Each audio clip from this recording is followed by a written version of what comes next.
On that day King Ahasuerus gave Queen Esther the house of Haman, the enemy of the Jews. And Mordecai came before the king, for Esther had told how he was related to her. So the king took off his signet ring, which he had taken from Haman, and gave it to Mordecai. And Esther appointed Mordecai over the house of Haman.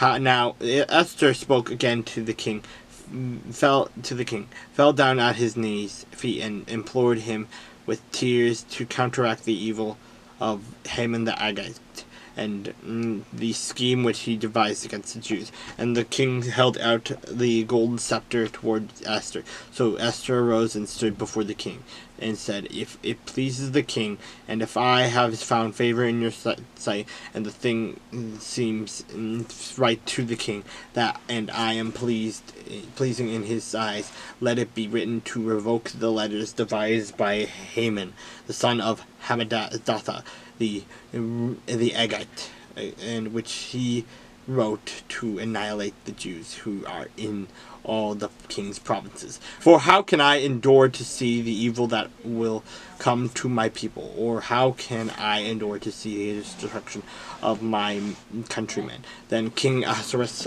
said to Queen Esther and Mordecai the Jew, "Indeed, I have given Esther the house of Haman, and they have hanged him on the gallows because he tried to lay his hand on the Jews. You yourselves write a decree concerning the Jews, and as you please, in the king's name, and seal it with the king's signet ring. For whatever is written in the king's name and sealed with the king's signet ring, no one can revoke." So the king's scribes were called at that time, in the 3rd month, which is the month of Sivan, on the 23rd day, and it was written, according to all that Mordecai commanded, to the Jews and the satraps, the governors, and the princes of the provinces from India to Ethiopia, 127 provinces in all, to every province in its own script,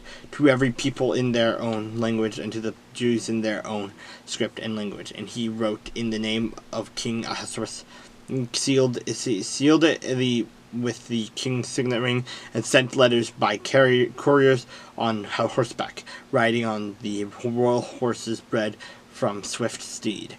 By these letters to the king permitted the Jews who were in every city to gather together and protect their lives, to destroy, kill, and annihilate all the forces of any people or province that would assault them, both little children and women, and to plunder their possessions. On one day in all the provinces of King Ahasuerus, on the 13th day of the 12th month, which is the month of Adar.